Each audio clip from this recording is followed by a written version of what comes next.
wasted 2 years of my life, the last 2 years. You know, I certainly, along with a lot of people, lost respect for Tiger. People accusing him of cheating and trying to change his lie in the sandpit. Was he cheating? Yeah. I think, yeah. I am James, and this is Golf Relived. He's a fraud. That is what insiders have been saying about Patrick Reed for years now. Golf sells itself as a game of honor, where players call penalties on themselves and trust runs the show. But when the cameras catch someone improving their lie in the sand and they still deny it, you start wondering how deep the deception goes. If the sport is supposed to police itself, how does someone keep getting caught and still act like nothing happened? The truth is, caddies see everything. They stand 5 feet away during the worst moments. And when they finally speak up, the masks come off. What you are about to hear is not just about Patrick Reed. It is about a pattern that has been exposed across professional golf. Golf has always relied on self-reporting, which means reputation is everything. But in the last decade, high-definition cameras and hot microphones have exposed a different reality. Behind the polished brands and the gentleman handshakes, there are players who break trust in ways that go far beyond bad scorecards. Some cheat the rules. Some exploit the people who work for them. Some blame everyone but themselves when things go wrong. And the caddies, the ones who see it all up close, have started telling the world what really happens out there. If you want more behind-the-scenes golf stories like this, use the hype feature and hype this video so it reaches more fans. Let me take you through the 10 biggest examples of frauds in professional golf, as told by the caddies and peers who witnessed it firsthand. We are starting with number 10 and counting down to the worst offender of them all. Number 10 is Rory Sabbatini. If you have ever wondered what it takes to become the most disliked player on tour, Sabbatini wrote the playbook. He was voted the least liked playing partner in a Sports Illustrated poll, which is a brutal honor in a sport that prides itself on politeness. The moment that sealed his reputation happened during a round with Ben Crane. Crane was known for playing slowly, and Sabbatini got so frustrated that he did the unthinkable. He walked to the next tee while Crane was still putting on the green. That is not just rude, that is public humiliation. In golf, you wait. You respect the guy on the green no matter how slow he is. Sabbatini broke that code in front of everyone. Crane later said the incident brought the issue to the forefront, addressing Sabbatini's behavior and its negative impact on tour dynamics. But the damage was done. Sabbatini had shown that talent does not equal professionalism. His short fuse and confrontational personality made him a pariah, proving that even on the PGA Tour, being good at golf is not enough if nobody wants to be paired with you. Number 9 is Bryson DeChambeau. His brand is built on being the scientist. Everything is about data, precision, logic.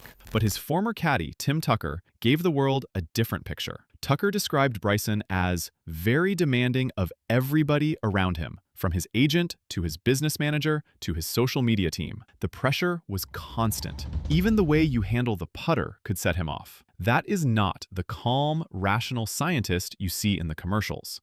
That is someone who puts the burden of perfection on everyone else while maintaining a public image of control. Tucker admitted that the timing of their split was a big mistake, which tells you there was tension simmering under the surface for a long time. The fraud here is not about cheating. It is about selling an image of control and objectivity while creating a high-pressure environment where staff members are blamed for any imperfection. When your former caddy describes you as demanding to the point where small details trigger frustration, your brand starts looking like a carefully constructed illusion. Number 8 is Phil Mickelson. For 25 years, Phil and his caddy Jim Bones Mackay were the gold standard of partnership. Bones was not just a caddy. He was Phil's strategic partner, his sounding board, his voice of reason when aggressive instincts took over. Bones was one of the few people who could actually influence Phil's decision-making. Scott Van Pelt said Bones had a voice, and he used it, even having veto power over some of Phil's more aggressive shot choices. That kind of relationship is rare on tour. It takes mutual respect, trust, and a willingness to listen even when you do not want to hear it. But in 2017, they split. No clear reason was given, which immediately sparked speculation across the golf world. If the partnership was as strong as it looked, if Bones really had that voice and that veto power, why would they walk away from each other after a quarter century? The reality seems to be that Phil stopped listening. As he became more set in his ways and more confident in his own instincts, Bones' voice faded into the background. The split was called mutual, a polite way to end things without drama. But the fact that Bones went on to have success as a broadcaster and then as a caddy for Justin Thomas tells you everything you need to know. Bones did not lose his skills or his value. The relationship had just run its course because one side no longer needed what the other was offering. The fraud was not in what Phil did, but in what the relationship had become. It looked like collaboration from the outside, a true partnership built on respect. But somewhere along the way, it had turned into something else. The everyman persona that Phil built his brand on, the idea that he was approachable and willing to listen, did not match the reality of a player who no longer valued the input of his most trusted partner. Number 7 is Robert Allenby. This is where we cross into behavior that goes beyond difficult and enters the realm of abuse. Allenby has the distinction of having 4 caddies walk off his bag mid-round during his career. 4. Let that sink in. That is not bad luck. That is not a string of unfortunate personality clashes. That is a pattern of behavior so toxic that multiple professionals decided they would rather quit in the middle of a tournament, destroying their own reputation and income, than continue working for one more hole. The most public incident happened at the 2015 RBC Canadian Open, when his caddy Mick Middlemoe became the 4th to quit on him in the middle of a tournament. Middlemoe did not stay quiet. He went public, calling Allenby a bully and accusing him of lying to the media about his performance and his personal life. But the biggest accusation involved Allenby's famous Hawaii mugging story, where he claimed he was kidnapped, beaten, and robbed in a violent attack. Middlemoe and others cast doubt on the whole account, suggesting it was fabricated to cover up a less flattering reality. The implication was that Allenby had made up a dramatic story to explain injuries or circumstances that came from something else entirely. ESPN analyst Michael Collins, a former caddy himself, did not mince words. He said that calling Allenby tough on caddies was just a politically correct way to describe what was actually happening. When 4 people walk away from the same job, risking their careers and their finances to get away from you, the problem is not the job,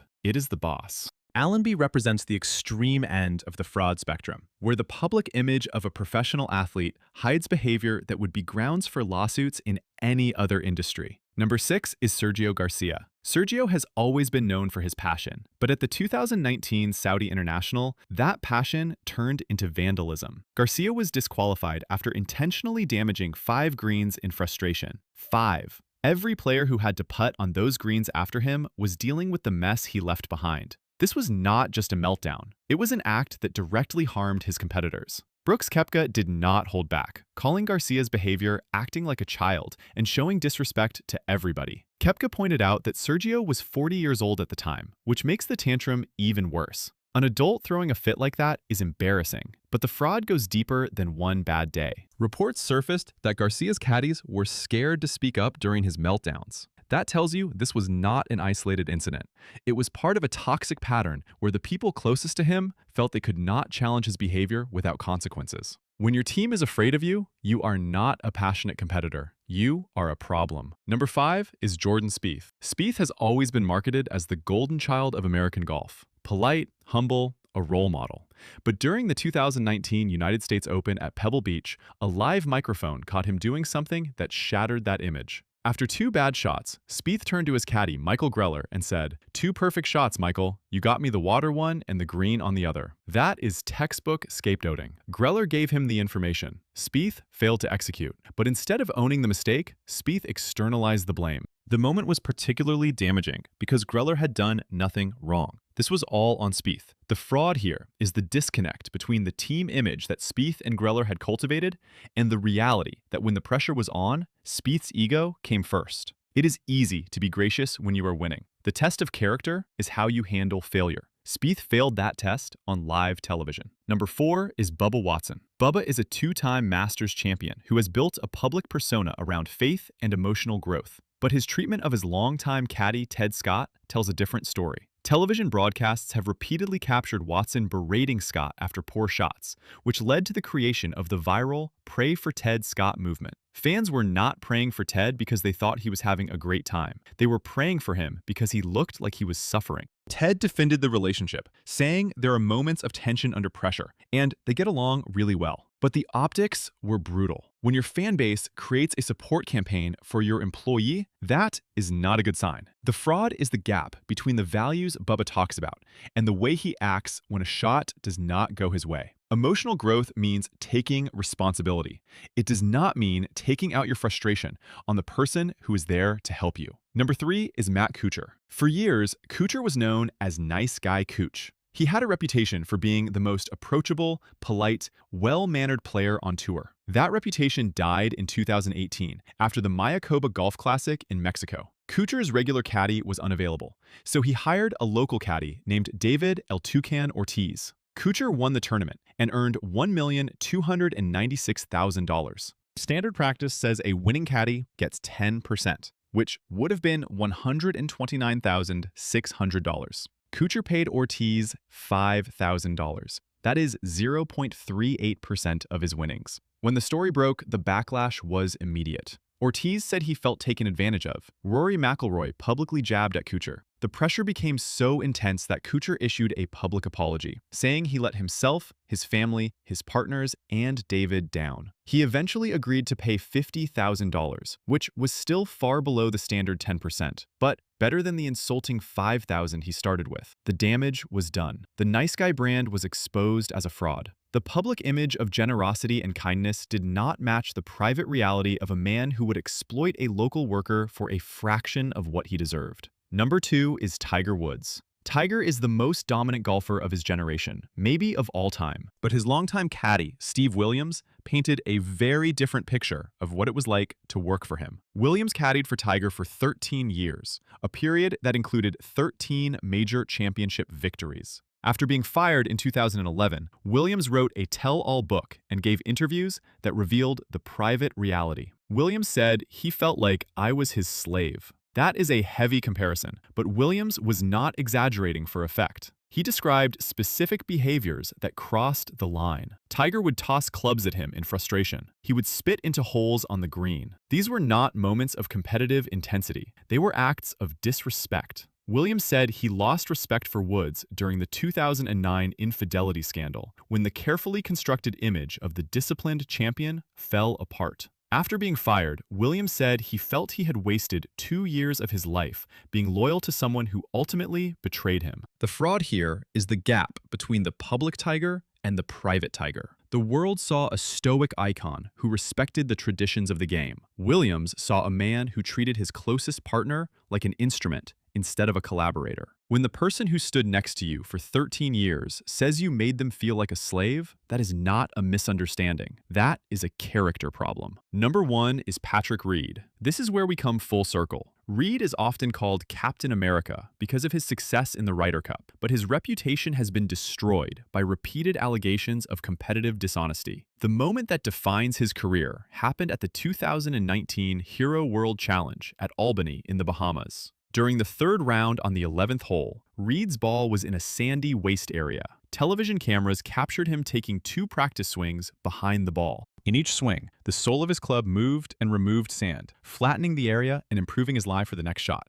This was a clear violation of Rule 8.1a, which bans improving conditions affecting the stroke, including removing or pressing down loose soil or sand. PGA Tour Vice President of Rules and Competitions, Slugger White, confirmed Reed got a 2-stroke penalty and explained that Patrick was assessed a 2-stroke penalty for improving his intended line of play. He cannot remove or press down loose soil or sand. The video was undeniable, but Reed's response made it worse. He claims the camera angle was deceptive and that he had no intent to violate the rules. That denial, that refusal to acknowledge what everyone could see, is what turned him into the poster child for fraud in professional golf. At the next President's Cup, Justin Thomas publicly mocked Reed by mimicking a shoveling motion in a bunker. That was the locker room's verdict. Once trust is lost in a self-reporting sport, every action is viewed with suspicion. Reed's history, including unverified allegations from his college days, created a narrative of a player who consistently prioritizes victory over the ethical standards of the game. He is the biggest fraud on this list because he broke the one thing golf cannot function without: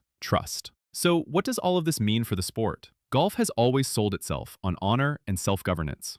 The idea is that players are their own referees, which makes integrity the foundation of everything. But high-definition cameras and hot microphones have made it harder to hide. The caddies, who used to stay silent out of loyalty or fear, have started speaking up. Their testimonies, whether through books or public departures, provide the truth that the polished marketing campaigns try to bury. The fraud label is not just about cheating on the scorecard. It is about failing to uphold the interpersonal and ethical standards the sport claims to represent. When someone like Patrick Reed gets caught on camera improving his lie and then denies it, or when Matt Kuchar exploits a local worker for pennies on the dollar, or when Tiger Woods treats his caddy like property, the sport's values are tested. The good news is that transparency is forcing accountability. Fans and sponsors are less willing to tolerate behavior that contradicts what golf is supposed to stand for. The game can still protect its spirit, but only if players and fans demand honesty. These 10 cases show that the fraud problem is real, but the solution is already happening. More cameras, more voices, more accountability. So who do you think is the biggest fraud in golf? Drop your pick in the comments.